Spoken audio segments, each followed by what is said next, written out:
It's early 1918. The Allies and the Central Powers are at war with each other. Political events at home in Russia cause them to get pushed back badly, and this forces them to sign the Treaty of Brest and Litovsk, bringing them out of the war. Around this time, the Spanish flu started making its way around the world, further decimating the war-torn populations. The Spanish flu did not originate in Spain, it's just that Spain was the first to openly report it as other countries were censoring the news at the time to try to keep morale high for the ongoing war. Going back to Europe, the Great War, Spanish flu, and political issues pushed civilian populations to their limits, as the Central Powers started getting knocked out of the war. Eventually, Germany was the only Central Power left standing against the Allies, and they agreed to surrender. The Allied leaders met in Paris to discuss the terms of surrender for Germany. This was known as the Paris Peace Conference, and it's important to note that these debates were effectively dominated by the UK, France, USA, and Italy. In the conference, treaties were made for the various defeated Central Powers, and the League of Nations was formed. The League of Nations was an international organization that had the goal of maintaining peace, similar to the United Nations nowadays. The most important treaty was the Treaty of Versailles, whereby Germany had to accept responsibility for the war, pay reparations, lost territories, had limitations on its military, installed democracy, and the Rhineland, a heavily industrialized border region of Germany, was demilitarized. Another greatly important treaty was the Treaty of Trianon. This treaty was very harsh on Hungary, taking away significant amounts of land. From the land that was lost, several new nations were created. After the Paris Peace Conference, the borders of Europe looked very different with the creation of the new nations in Central and Eastern Europe. As we just discussed, the Paris Peace Conference was rather unfair, and this left many nations feeling frustrated. This frustration among the public, combined with the suffering they had been enduring, led to an increase in popularity for extreme political ideas like communism or fascism. Let's talk about these two extreme political ideologies. Communism is a far left political ideology with the goal of establishing a communist society. This society would be centered around common ownership, class equality, and the workers would manage the means of production. In theory, communism is supposed to create a utopia where everyone in society prospers while having excellent working conditions.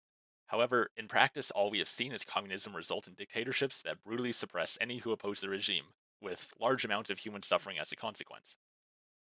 On the opposite end of the political spectrum, fascism is a far right political ideology that embraces extreme nationalism and is ruled by a dictator that forcibly suppresses opposition.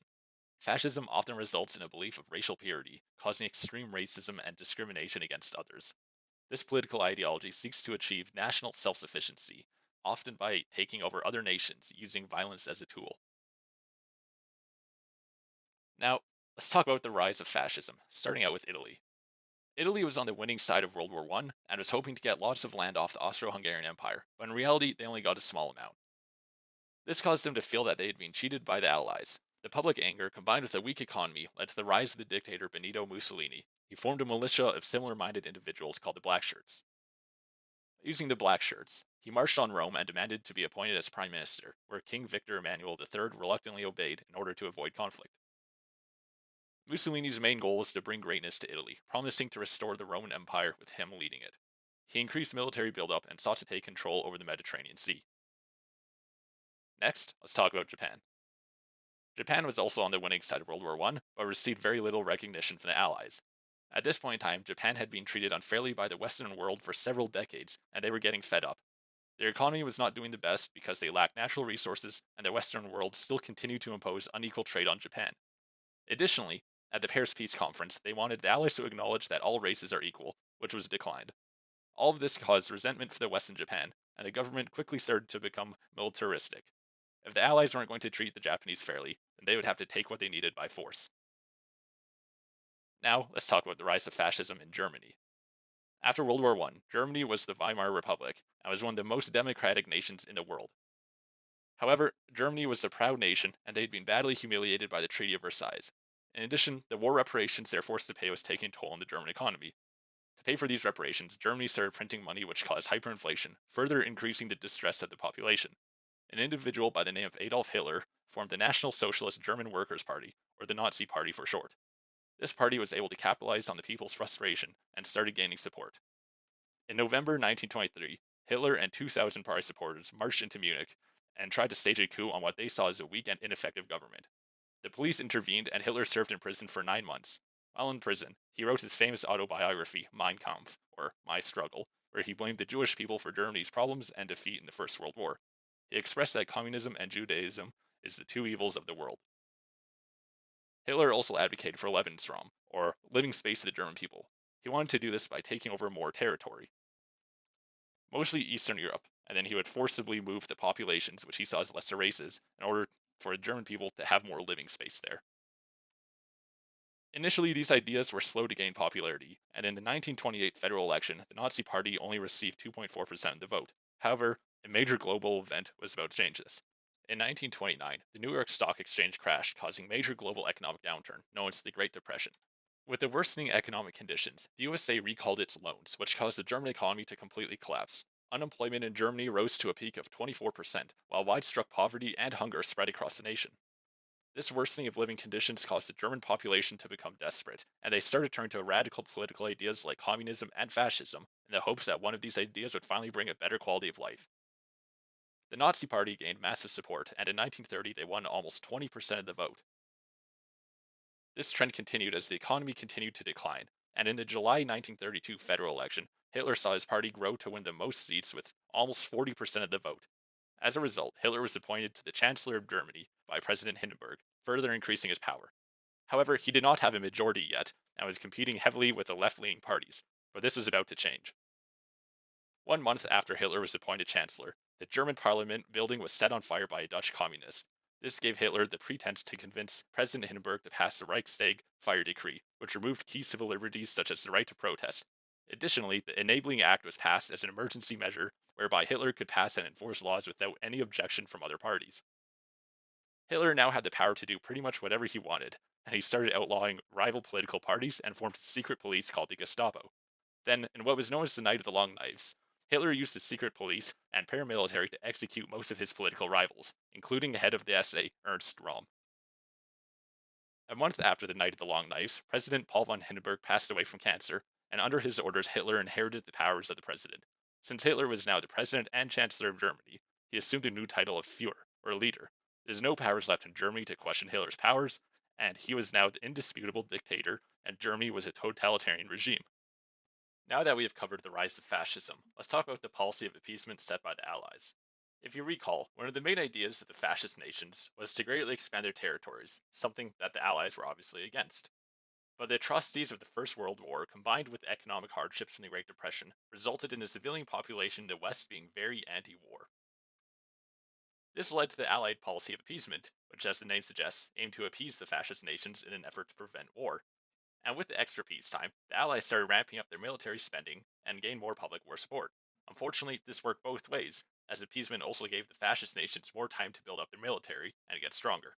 So in late 1931, Japan saw an opportunity to take land and resources from China, which at this point was in a civil war and had many internal problems. So they set their eyes to the northeastern land of Manchuria and staged an event where they blew up a railway track and blamed it on the Chinese. This gave them the excuse to invade and take over these lands. The League of Nations condemned these actions and wanted Japan to return the territory, so in response, Japan withdrew from the League. Going back to Europe, now that Hitler is in full power of Germany, he started to somewhat secretly rebuild the German military, in complete violation of the Treaty of Versailles. The League of Nations did not like this, so Germany withdrew from the League. Now, Italy wanted to expand its colonies in Africa, so it set its eyes to the very underdeveloped Ethiopia. The Ethiopian people fought hard, but were drastically underdeveloped and lacked modern equipment. Ultimately, the Italians were victorious. The League of Nations condemned Italy's actions, so Italy withdrew from the League. Then the Spanish Civil War started, where the fascist nationalist government led by Francisco Franco fought against the communist republicans. The Non-Intervention Agreement and Committee were created, whereby most of the world powers agreed not to intervene in the Spanish Civil War. However, Italy, Germany, and the Soviet Union still intervened because the policy of appeasement was kind of a joke to them at this point. In doing so, Italy and Germany and the Soviets were able to test their military equipment and methods in the war, which gave them valuable military experience. This further increased the strength of Germany and Italy since the Allies largely stayed out of the Spanish Civil War. Later on, US Ambassador Claude Bauer called the Spanish Civil War the dress rehearsal for World War II. The nationalists ended up victorious with Francisco Franco as their dictator. Over in Asia, Japan wanted to continue expanding their territories into China, and so in July 1937 the Marco Polo Bridge incident occurred. This incident was most likely staged by the Japanese military, whereby gunfire was exchanged on the Chinese border. This gave Japan the excuse to launch a full invasion into China, starting the Second Sino-Japanese War. This is generally considered the start of World War II in the Pacific theater. Back in Europe, Germany wanted to start uniting the German people. Hitler had set his eyes to Austria, which had a large amount of ethnic Germans. And in the morning of March 12, 1938, the German army marched into Austria and took it over. Fighting largely did not occur as the idea of unification was popular amongst the Austrian people. Following the policy of appeasement, the Allies did nothing. Then Germany wanted to take over the Sudetenland, the border region of Czechoslovakia, which had a large population of ethnic Germans. Czechoslovakia had an alliance with France, and this caused the crisis that led to the Munich Agreement. Here, British Prime Minister Neville Chamberlain and French Prime Minister Edouard Daladier came to an agreement with Hitler that Germany can take the Sudetenland, as long as Hitler chills out with his whole expansionist ideas. The Sudetenland had significant border defenses for Czechoslovakia, and with its annexation, the nation was pretty much defenseless. So Hitler annexed the rest of Czechoslovakia, setting up Slovakia as a puppet state for Germany. The Allies, following a policy of appeasement, did nothing. Then Germany looked to a region of Lithuania called Memel, a small but industrialized region that had an important port to the Baltic Sea. Hitler wanted this region, so he took it, and the Allies, following the policy of appeasement, did nothing. Next, Italy wanted to continue expanding its territories, so it set its eyes on the nation of Albania, which was in an important geographical location to the entrance to the Adriatic Sea. So, Italy took it over, facing very little resistance. The Allies, following the policy of appeasement, did nothing. However, at this point, the Allies were starting to realize the failure of appeasement, and they knew that they couldn't keep giving up any more territory. So when Germany demanded to take over the Polish corridor in order to reunite the separated German lands, the Allies, finally giving up on the policy of appeasement, guaranteed Poland. They said that they will go to war with Germany for them should Germany invade Poland. Germany wanted to avoid a war on two fronts like in the First World War, so they created the Molotov-Ribbentrop Pact with the Soviet Union. This was a non-aggression pact between the nations, and it divided Poland and the rest of Europe between them. This pact was terrible news for the Allies, and on the 1st of September 1939, Germany declared war on Poland, which started the Second World War in Europe.